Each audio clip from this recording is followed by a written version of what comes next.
আমি একজন ইতালি প্রবাসী। জিজ্ঞেস করবো না আপনি কেমন আছেন, কারণ আপনি সবসময় আমি আপনার প্রোগ্রাম শুনি তাই আসা নয়, দৃঢ় বিশ্বাস যে আপনি সবসময় আপনার মতো করে ভালো আছেন সবাইকে নিয়ে, এমনকি ভূত সমেত সব শুভাকাঙ্ক্ষীদের নিয়ে। আসলে আমি আজ আপনার সাথে যে ঘটনাটা শেয়ার করতে যাচ্ছি, জানি না আপনার কাছে এটা কেমন মনে হবে বা কতটা ভৌতিক মনে হবে, বাট এটা আমার জন্য অনেক বিভীষিকাময় একটি ঘটনা। আপনি জানেন, যারা বাংলাদেশ থেকে অবৈধ পথে ইতালিতে আসে তাদের অনেক কষ্ট করে ইতালিতে আসতে হয়। রাশিয়ার পর থেকে বেশিরভাগ রাস্তাটি পায়ে হেঁটে অথবা বাই রোডে অথবা নদী পার হয়ে সাঁতরে সাঁতার কেটে অথবা নৌকায় করে আসতে হয়। এটা যে কতটা কষ্টকর একমাত্র যারা এসেছেন এই ভাবে তারাই বলতে পারবেন। তখন আল্লাহর কাছে সবাই এইটাই চান যে আল্লাহ যেন জান নিয়ে নেয়, একেবারে না হয় যেন দেশের সহি সালামতে ফিরে যেতে পারি। আর আমি তখনকার একটি বিভীষিকাময় ঘটনা আপনাদের কাছে তুলে ধরতে যাচ্ছি, যাতে করে আমাদের বাঙালি ভাইরা এত বড় দুঃসাহস আর কখনো না করে। না করাটাই ভালো। সালটা 2005।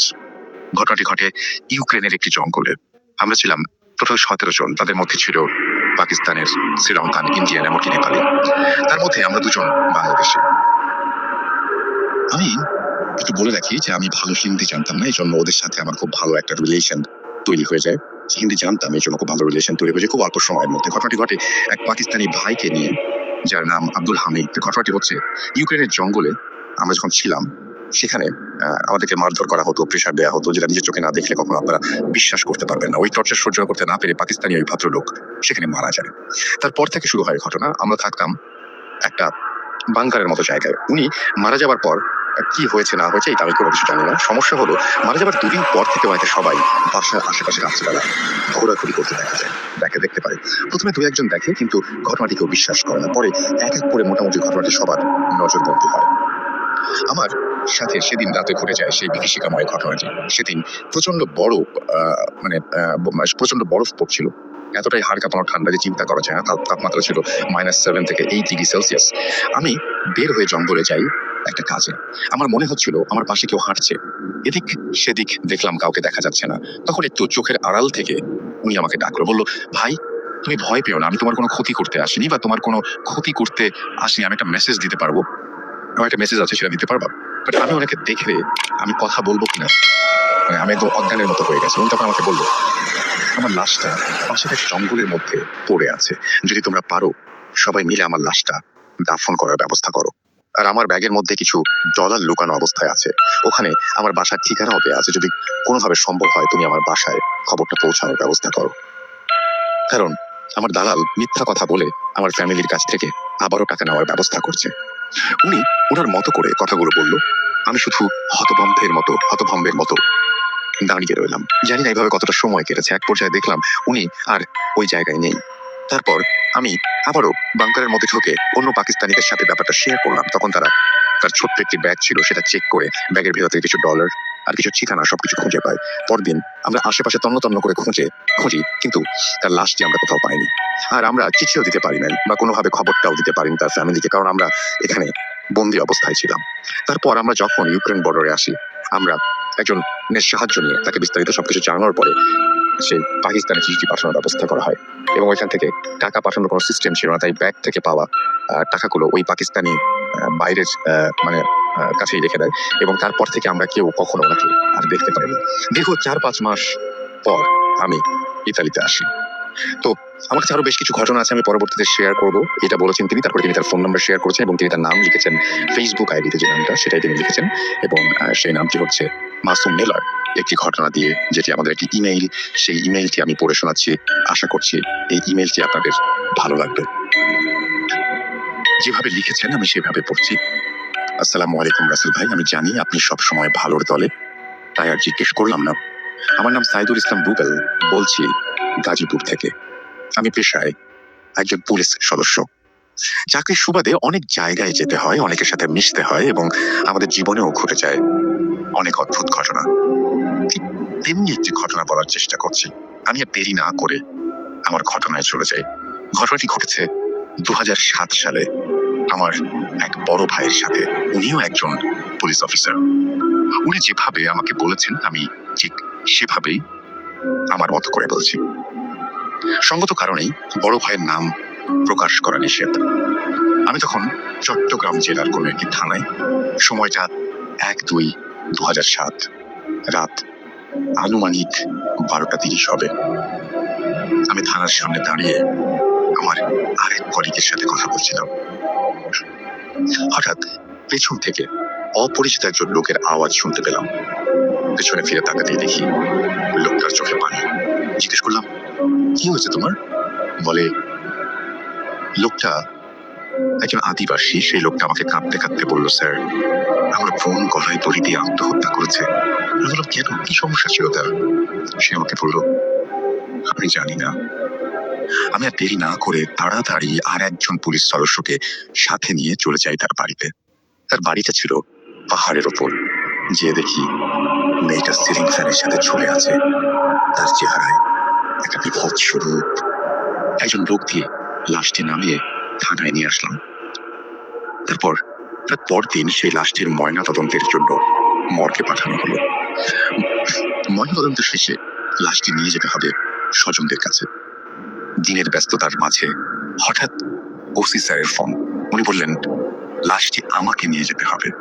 না বলার কোনো সুযোগ নেই। দিনের ডিউটি শেষ করে বাসায় ফিরলাম তখন আনুমানিক 10:30 বাজে, রাত। খাওয়া দাওয়ার পর আমি থানায় গেলাম। বললাম, যে মেয়েটি মারা গেছে তার পরিবারের সদস্যরা বলল লাশটি রাঙামাটি নিয়ে যেতে হবে। সে আর করবো। রাত 1টা বাজে একজন পুলিশ সদস্যকে সাথে নিয়ে একটি ছোট পিকআপ ভ্যানে মেয়েটির ভাই সহ রওনা দিলাম রাঙামাটির উদ্দেশ্যে। পাহাড়ি উঁচু নিচু রাস্তায় আমি গাড়ির সামনে বসে আছি। গাড়ির পেছনে ছিল আর একজন পুলিশ ও সেই মেয়ের লাশ এবং তার সেই ভাইটি। অনেকখানি রাস্তা যাওয়ার পর পেছন থেকে চিৎকার। গাড়ি থামিয়ে পেছনে দাঁড়ালাম। তারপর যা দেখলাম তা দেখার জন্য আমি প্রস্তুত ছিলাম না। দেখি মেয়েটার লাশটি গাড়ি থেকে রাস্তায় পড়ে গেছে। আমি বললাম, এটা কি করে সম্ভব? আপনারা জানেন পিকআপ ভ্যানের এই ভ্যানের চারপাশে তালা লাগানো থাকে, তাই কোনোভাবে লাশটি গাড়ি থেকে গড়িয়ে পড়া সম্ভব নয়। কিন্তু পিছনে থাকা পুলিশ আর মেয়েটির ভাই পড়ল, গাড়ি থেকে ঝাঁকুনি দিল এবং লাশটি গাড়ি থেকে ছিটকে পড়ে গেল। অনেক ভয় পাওয়ার পরও আমি নিজেই নিজেকে সান্ত্বনা দিলাম আর ওদের ভয় কাটানোর চেষ্টা করলাম। তারপর গাড়ির ড্রাইভারকে সাথে নিয়ে সবাই মিলে লাশটি আবার গাড়িতে তুললাম। আল্লাহর নাম নিতে যেতে লাগলাম। কিন্তু বুঝতে পারছিলাম না আমাদের জন্য আরো ভয়ঙ্কর কিছু অপেক্ষা করছে। আর একটু সামনে যেতেই দেখি গাড়ির ড্রাইভার কাঁপছে। আমি বললাম, কি হয়েছে, কাঁপছেন কেন? সে বলল, স্যার, আমার গাড়ির স্পিড মিটারের দিকে তাকান। আমি তাকিয়ে দেখি গাড়ির স্পিড 80 কিলোমিটার, কিন্তু গাড়ি এক চুলও নড়ছে না। এটা দেখে আমি আরো ভয় পেয়ে গেলাম। আমি ড্রাইভারকে অভয় দিয়ে বললাম গাড়ি থামিয়ে দিতে। গাড়ি থামাতে পেছনে চিৎকার। পেছনে গিয়ে দেখি লাশটি দাঁড়িয়ে আছে। আমার ভাইটির জ্ঞান হারিয়েছে। ড্রাইভারের কাছে পানি নিয়ে তার মুখে পানি দিলাম। তারপর ওর জ্ঞান ফিরে আসতে তাকে অভয় দিয়ে বললাম, লাশের রগে টান দিলে লাশ দাঁড়িয়ে যায়, এতে ভয় পাওয়ার কিছু নেই। এমন করতে করতে অনেক দূর থেকে ফজরের আজান আমাদের কানে এসে পৌঁছলো। শরীর যেন প্রাণ কেড়ে দিল। তারপর আমাদের আর কোনো সমস্যা হয়নি। কিন্তু এই ঘটনার কথা মনে হলে এখনো আমার গায়ে কাঁটা দিয়ে ওঠে। ঘটনাটা যদি ভালো লাগে তবে লিসনারদের শোনাবেন। আমি 2010 সাল থেকে প্রথমের নিয়মিত শ্রোতা। অনেক ব্যস্ততার মাঝেও অনেক কষ্টে ঘটনাটি লিখলাম। আমার পক্ষে স্টুডিওতে এসে বলা সম্ভব না, তাই পড়ে শোনালে অনেক খুশি হব। তারপরে তিনি তার ফোন নাম্বার শেয়ার করেছেন। আমি লাস্ট উইক এটা পড়তে চেয়েছিলাম, সম্ভবত পড়িনি। যাই হোক, ইমেলটি এসছে লন্ডন থেকে। যেভাবে লিখেছেন আমি সেভাবে পড়ার চেষ্টা করছি। আশা করছি এই ইমেলটি আপনাদের ভালো লাগবে। আসসালামু আলাইকুম রাসেল ভাই, আপনি অলওয়েজ ভালো থাকার দলে, তাই এই কোয়েশ্চেন আর জিজ্ঞেস করলাম না। প্রথমেই ক্ষমা চাচ্ছি ইংলিশে লেখার জন্য, কারণ আমি বাংলা টাইপ করতে পারি। আমি লন্ডনে থাকি, ইউনিভার্সিটি অফ ইস্ট লন্ডন। এখানে আপনি বিজনেস ম্যানেজমেন্টে স্টাডি করছি। বুথ এফএম শুনি 2012 থেকে। ইউকেতে আসার পর থেকে অলওয়েজ শুনি। এনিওয়ে, কথা না বাড়িয়ে ডিরেক্ট ঘটনায় চলে যাই। যেটা ছিল 1 জুন 2019। আমি লন্ডন থেকে একটা জায়গায় যাচ্ছিলাম, আসলে বার্মিংহাম বলেই দিই, সেখানে যাচ্ছিলেন তিনি, এবং আমার চাচার বাসা থেকে কিছু জিনিস আনার জন্য। ঘটনাটা যাওয়ার সময় ট্রেনে শুরু হয়। ওয়েস্ট মিডল্যান্ডসে আমি ট্রেনে উঠি এবং ছাড়ার পর একটা সিটে বসি। উনি একটা ছবি পাঠিয়েছিলেন। আমি এই ছবিটা যদিও পোস্ট করি, তবে ছবিটা আমি দেখেছি। পায়ের কাছ থেকে ছবিটা তোলা, একদম মোবাইলটা নিচের দিকে নামিয়ে যে ভদ্রলোকের কথা বলছেন তার পায়ের কাছে তোলা ছবিটা। কেন পায়ের কাছ থেকে ছবিটা তুলেছিল একটু পরে বুঝতে পারবেন। যাই হোক, তিনি বলছেন যে একটা সিটে বসে এবং ঠিক অপোজিট সিটটা খালি ছিল। পরের স্টপে একজন লোক উঠলো, খুব অদ্ভুত দেখতে, সারা শরীরে শুধু কঙ্কালের ট্যাটু। এটা সেটা অবাক হওয়ার মতো কিছু না, কিন্তু লোকটা আমার দিকে এক দৃষ্টিতে তাকিয়ে থাকে। যখন আমি তাকাই তখনও চোখ সরায় না।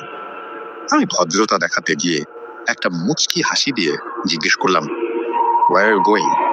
লোকটা অনেক রুড হয়ে বলল, "Wherever you going, I'm going with you." আমি একটু অবাক হলাম। তারপর আবার মোবাইলে ফেসবুক স্ক্রল করতে করতে আমি পুরা 2 ঘন্টা রাস্তায় ছিলাম এবং আমার দিকে লোকটা তাকাতে তাকাতে গেল। আমি নামলাম আমার গন্তব্যে এবং বার্মিংহামের আমি নিউ স্ট্রিটে, লোকটা ওইখানে নামলো।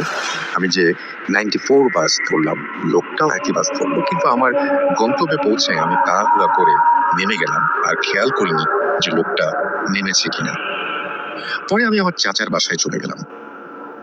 ঘটনাটা এখানে শেষ হলে পারতো, কিন্তু হয়নি।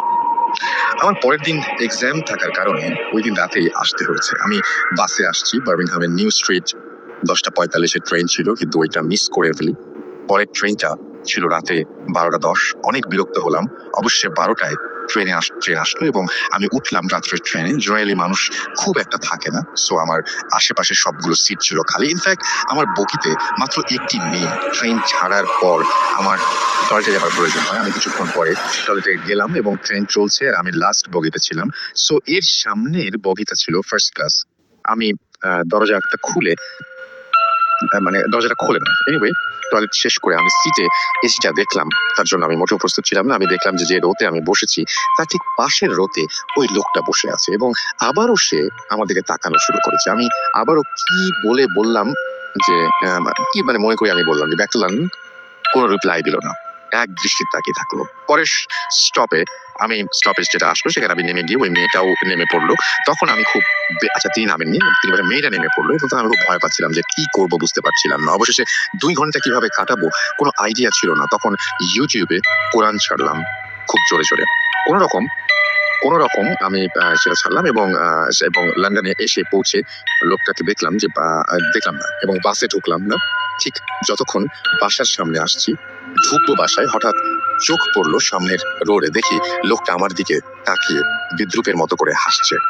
আর সাহস হয়নি ওই জায়গায় দাঁড়ানোর। জিনিসটা আমি কারোর সঙ্গে শেয়ার করিনি। আমি বাইসাইকেল দিয়ে ফুড ডেলিভারি করি। সো 6 দিন পর আমার রাত আনুমানিক 11:45 দিকে আমার একটা অর্ডার আসে এবং একটা থাই রেস্টুরেন্ট থেকে।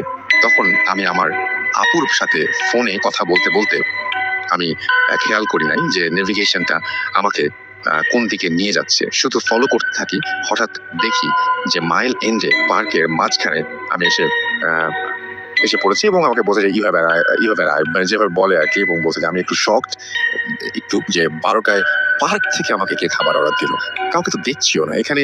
তখন আমি কাস্টমারকে কল দেওয়ার ট্রাই করলাম, কিন্তু ওপাশ থেকে কেউ রিসিভ করছে না। তবে সাথে সাথে একটা মেসেজ আসলো আমার কাছে যে লিভ দ্য ফুড, মানে গাছের নিচে বা ল্যাম্পপোস্টের নিচে তাকে ফুডটা রাখতে বলা হলো এবং আমি একটু ভয় পেলাম এবং সাথে সাথে ওইটা ল্যাম্পপোস্টের নিচে রেখে চলে আসলাম। একদিন পরে আমি যখন স্বপ্নে দেখলাম যে একটা পুরান বিল্ডিং এর ফুড ডেলিভারি দিচ্ছি আমি এবং কাস্টমার ওই লোকটা যাকে ট্রেনে দেখেছিলাম, এবং ভাবছিলাম হয়তো এইটা কোনো স্বপ্ন, তাই পাত্তা দিলাম না। পরের দিন কাজে গেলাম, ঠিক আবার 11:45 দিকে সেম আর একটা অর্ডার আসলো এবং ওই দিনও অর্ডার পিক করার পর খেয়াল করলাম আবার সেই পার্কের মাঝখানে ডেস্টিনেশন এবং বুকটা কেঁপে উঠলো, যেহেতু অর্ডার পিক করে ফেলেছে। সো ডেলিভারি না দিয়ে কোনো উপায় নেই, ডেলিভারি না করা ছাড়া। এবং 11 মিনিট সাইকেল চালিয়ে গেলাম। যাওয়ার পর একই কাহিনী, তবে ওই দিন সাহস করে আমি ফুডটা ল্যাম্পপোস্টের নিচে রেখে একটু দূরে এসে ওয়েট করছিলাম কে নেয় ফুডটা সেটা দেখার জন্য। আমি যা দেখলাম তার জন্য আমি মোটেও প্রস্তুত ছিলাম না। ল্যাম্পপোস্টের আলোতে আমি স্পষ্ট দেখতে পেলাম ওই লোকটা, সাথে আরেকটা লোক তার মতোই একই রকম, সারা গায়ে কঙ্কালের ট্যাটু এবং পরনে কোনো শার্ট টি শার্ট নেই, খালি গায়ে। এবং ওই লোকটা আমাকে আমার দিকে তাকিয়ে আছে এবং রাগান্বিত চোখে।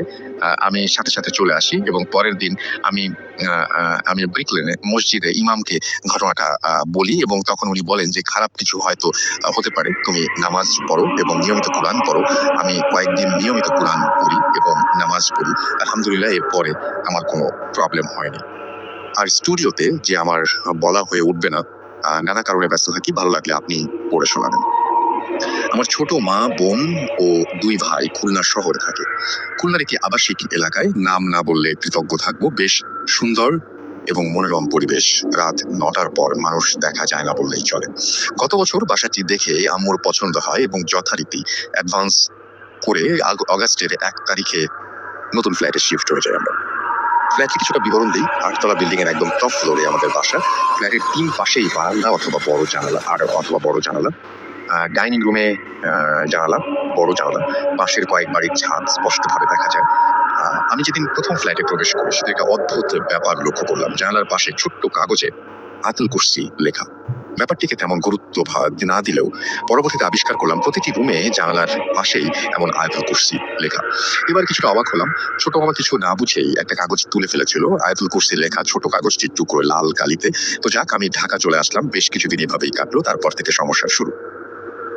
শীতকালে খুলনায় প্রচন্ড ঠান্ডা পড়লেও আম্মুর মাঝরাতে হঠাৎ গরম লেগে যেত। আবার মাঝে মধ্যে জানালা থেকে গরম দমকা হাওয়া কোথা থেকে এসে লাগতো। তখন আবার শীতের রাতে কিচেনের সিলিং থেকে, সিঙ্কের কল থেকে হঠাৎই গরম পানি আসতো।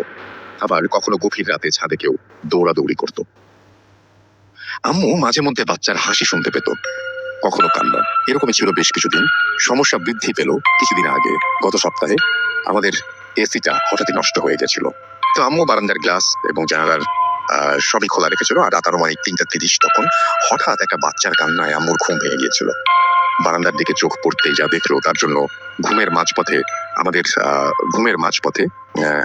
মানে হঠাৎ করে কান্না মানে তিনি একজন মানে মানুষের প্রস্তুতি কখনোই থাকতে পারে না। ছোট একটা বারান্দা, ঠিক বারান্দার মাঝখানে বসে কান্না করছে। মুহূর্তের মধ্যে আম্মু লা ইলাহা ইল্লাল্লাহ মুহাম্মাদুর রাসূলুল্লাহ পড়তে পড়তে লাইট জ্বালাতে উঠলেন। কান্নার ধ্বনি কেমন অদূরে মিলিয়ে গেল। আম্মু অবাক ভয়ার্ত দৃষ্টি নিয়ে কিছুক্ষণ তাকিয়ে রইলেন।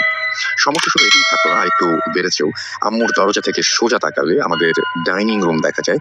রাত তখন 9টা। আম্মু ছোট বোন বসে গল্প করছিল। পাশের রুমে ছোট 2 ভাই ছিল।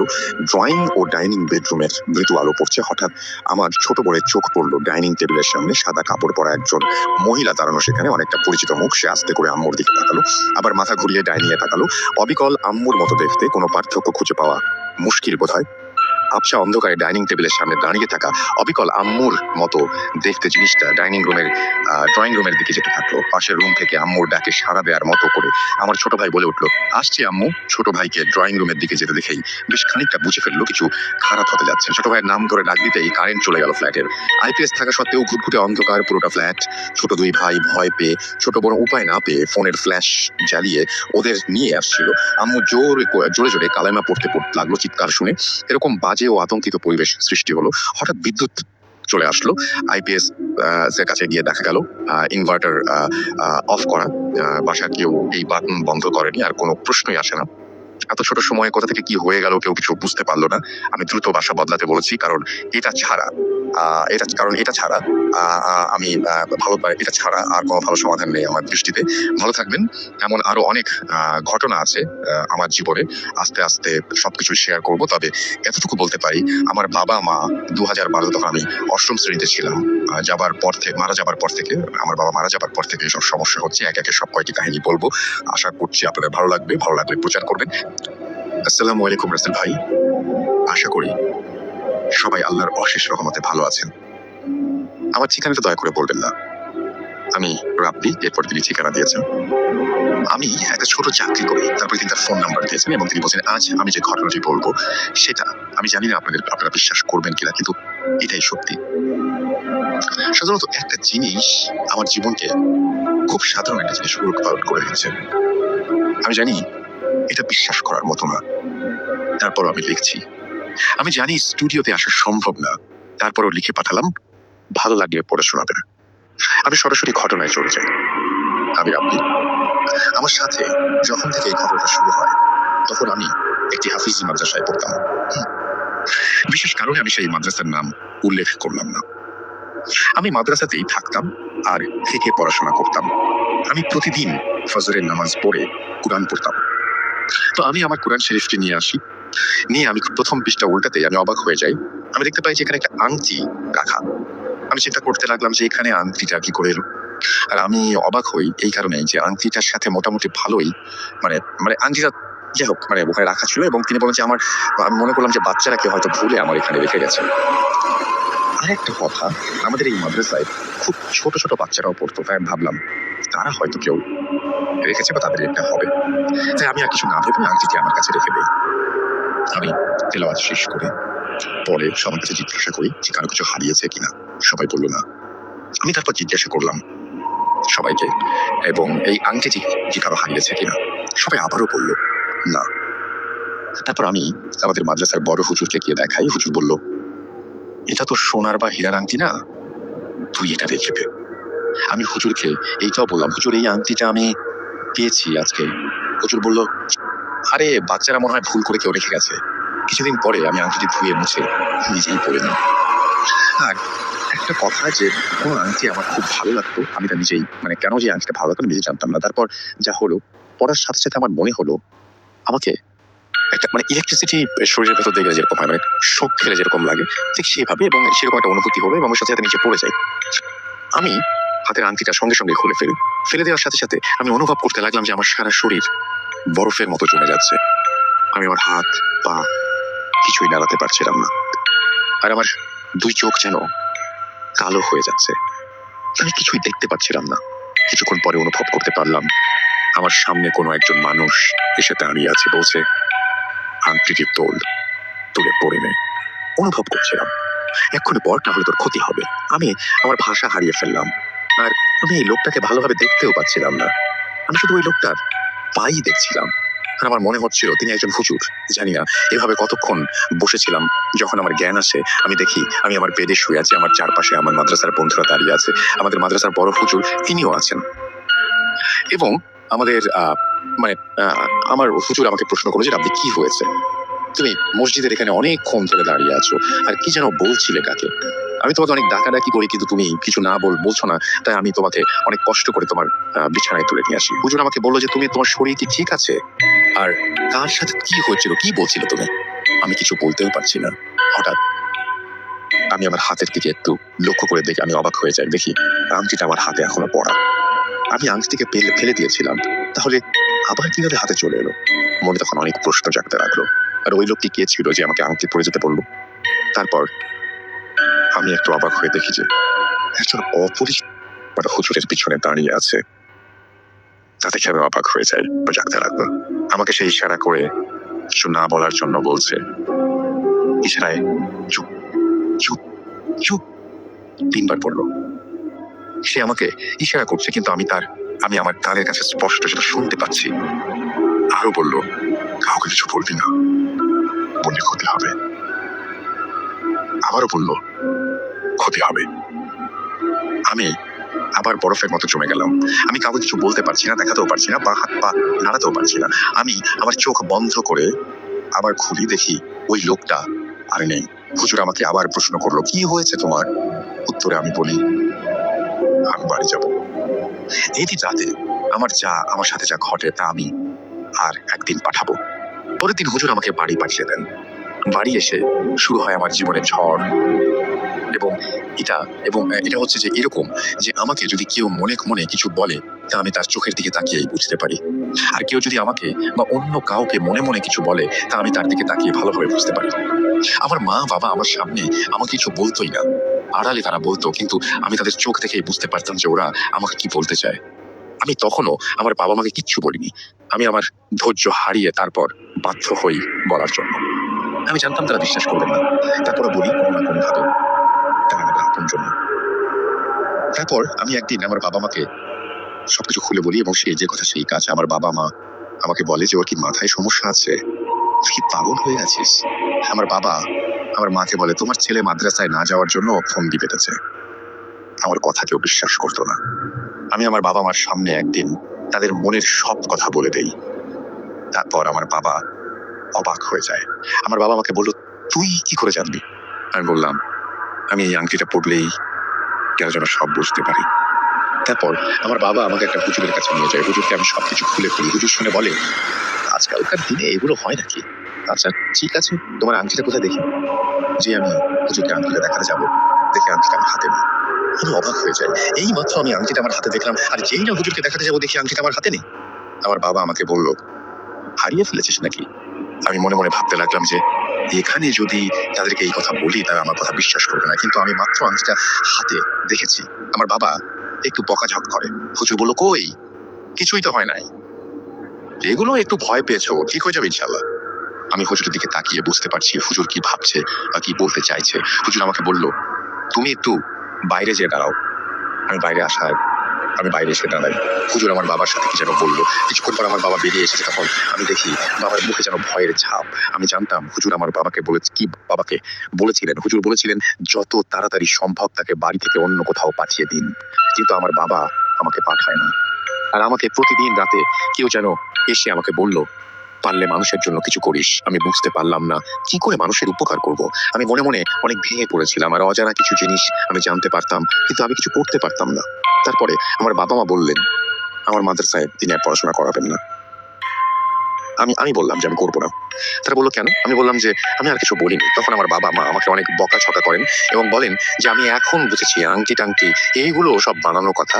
আমি তাও কিছু বলিনি। তারপর থেকে আমার বাবা মা আমাকে বিশ্বাস করতো না। তারা ভাবতো আমি মিথ্যা কথা বলি।